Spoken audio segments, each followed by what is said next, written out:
Welcome to Massive Beers. My name is Matt. We do the beer stuff here and classics. We've been diving back into those. If you haven't watched already, kind of the impetus for my classics was me picking up some Omegang. Yeah, a little bit of the Three Philosophers. I was like, that was pretty damn tasty. Why don't I just start diving back into a lot of these beers that I haven't had in quite some time. I just did, not too long ago, I did a Gudendrock's Van Steenberg Gudendrock classic. And I went out this weekend, and I was going past a bottle shop that I knew for a fact had oldies. You know, like they stocked a lot of the older stuff. Not just that, it's one of the rare places in Pennsylvania that carries singles of oldies. At very much kind of like regular price. So for those who don't know, in the United States, because there's a lot of international viewers, it's not like overseas. Overseas, everything's by the bottle, by the can, pretty much essentially over there. In the United States, it's pretty much 4-pack, 6-pack. That's how stuff rolls, unless it's big bomber bottles, then they're sold on an individual basis. But in the States, it's not like, okay, this is a 14 or let's say a $16 4-pack for the sake of easy math. If they sell single cans, they're not going to charge you $4 a can. They're going to charge you like $6-7 a can. They're going to make even more money when they break up those 4 and 6 packs. But there's a place in Bethlehem that does just strictly single prices, and if you add those single prices up, like the 4-pack's going to be right around what it should be. So you're kind of not paying that extra premium. And I went there and I specifically said, I'm going to pick up a bunch of oldies, a bunch of dusties.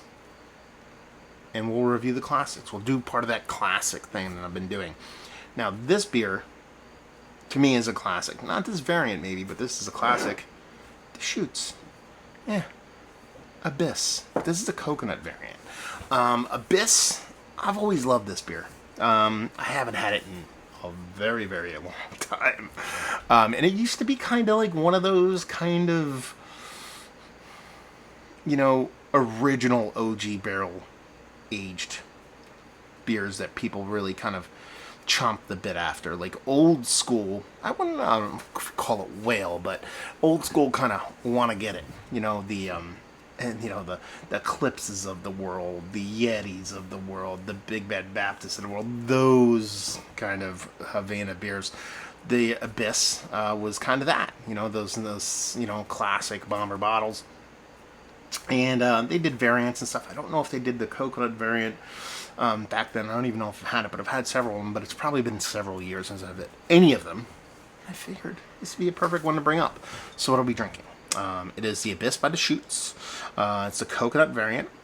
This is over a year old. So this is packaged on January, March, April of 2022. Comes in at 14.3% alcohol by volume. Right, towards the end of June 2023 here. This is a barrel-aged Imperial Stout with natural flavors. Deschutes Brew, a decadent amalgamation. God damn, I love that word. I have not heard that word or spoken that word in quite a long time.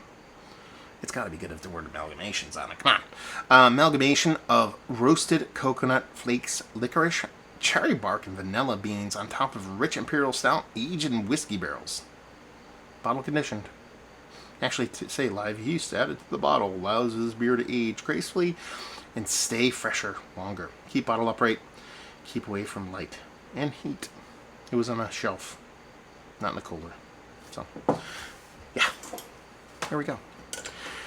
I remember. Ooh, okay, I didn't think I was going to get a big hiss on that, but I got a decent one. So, yeah, this used to be just kind of one of those, just rippers. You get one of these, you share them with friends. It was just kind of like, God damn, my glasses are dirty.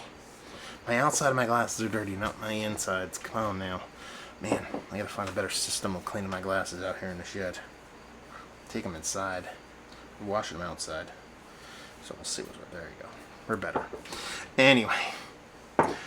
Science. That's what we do.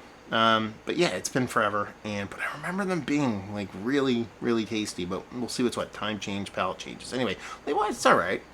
It's old school we have going on here. Not much has changed in the shoot side of things, except for the move from the bombers to this, which I actually kind of appreciate because I'd rather open 12 ounces of this than 500 ml.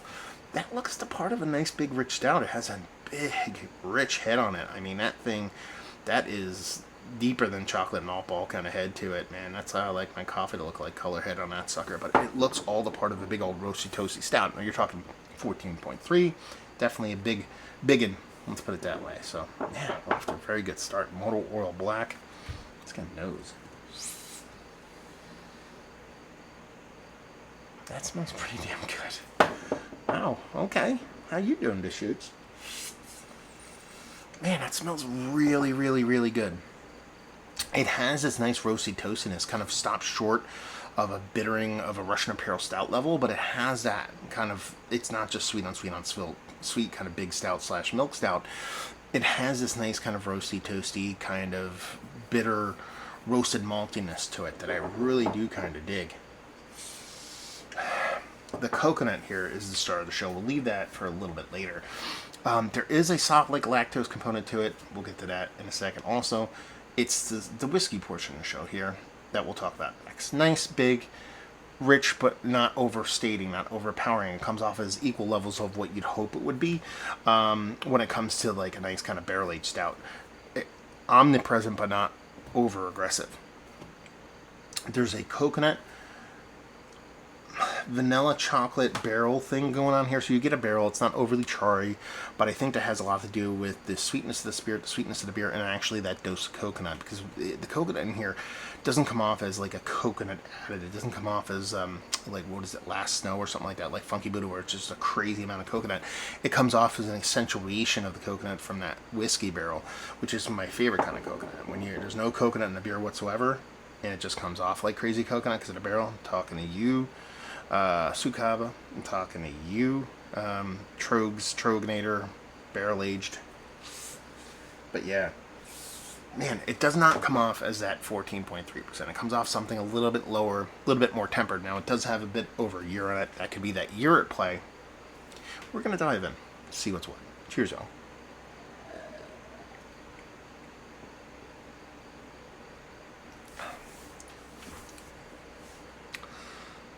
That's delicious. That is delicious. It's a little bit of oxidation, a little bit of bittering astringency along with that. Those are the two negatives. We're done with the negatives. I bet you on a couple sips that both of those wash away.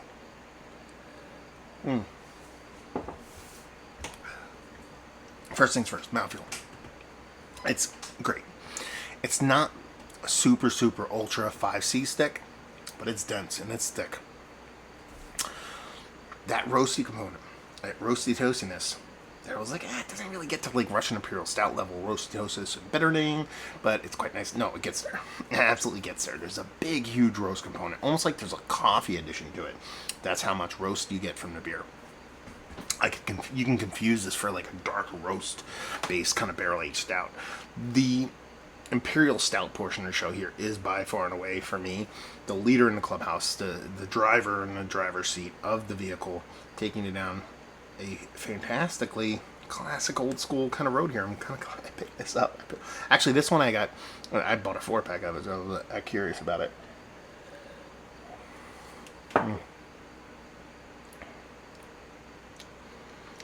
That vanilla and coconut combination really is kind of, if the roasty toasty stout portion of the beer is the driver of the car, man, what is it? I guess let's go old school. The coconut and vanilla in the barrel are the passenger holding the Rand McNally map, kind of telling them where to go.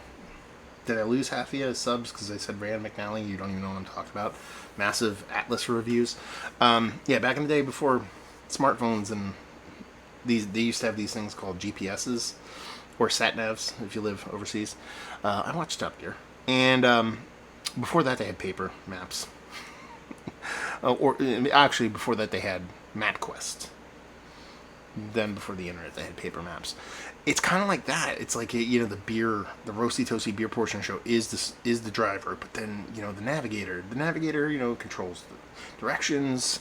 A lot of times they'll hand off music control. They're the DJ too, so there's a lot of important stuff to go on with the navigator, and that's where that combination of the vanilla, the coconut, and that barrel kind of come into play. And the reason why they work so well together is because they're together, the whole thing. The beer might be a little bit kind of boisterous compared to those other ones, if I'm really going to be perfectly honest with you. But it's the melding together of that barrel. So the barrel, the charriness, the chocolate, the coconut, the barrel, that is all accentuated by the vanilla bean.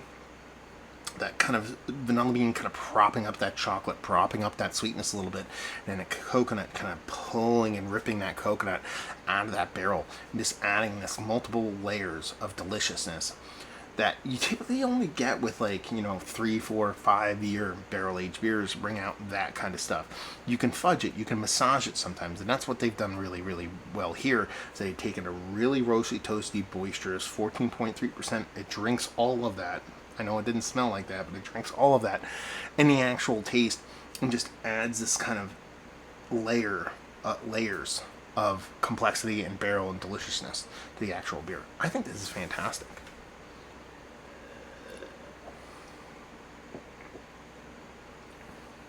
I think that's delicious, especially from a roasty bittering kimono.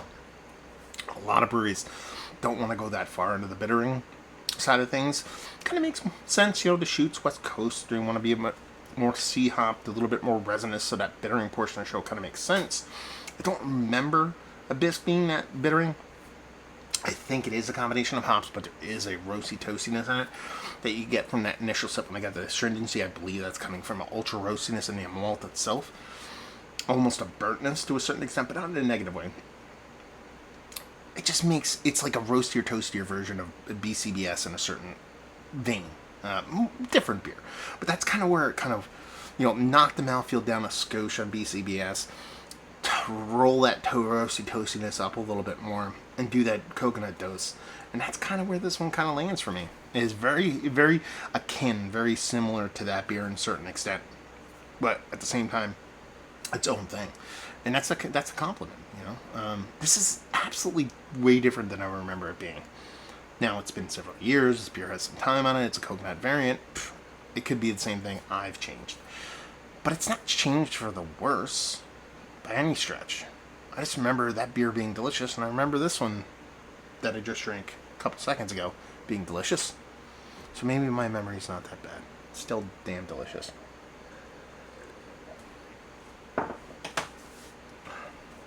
Oh, that's delicious, man. That's good. That's really good beer. And these are the beers, this is kind of why I'm doing this. I'm going to tell you right now, I walked past this 4-pack last year. I guarantee you I did. I guarantee you, because this is from April. It was bottles. I went to this place. I only go there about once, twice a year. And I think the last time I went to this place was probably in the fall. And I remember seeing a Deschutes Abyss on their shelves and going, I'll get that. Maybe I'll get that next time I come through here.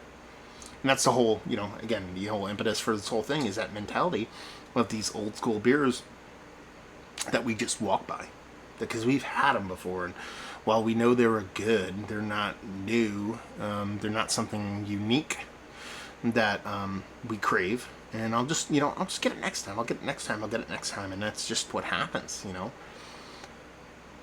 I didn't get it next time. I got it this time, and I'm glad I did, because it's absolutely fantastic.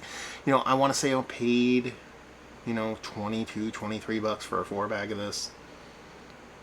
20, so let's say 26 for the sake of conversation. So you're talking about $6.50 a bottle of this. And I just, said it's kind of like BCBS, but with subtle variants. And I'm trying to basically say it's very, very delicious. That does not suck.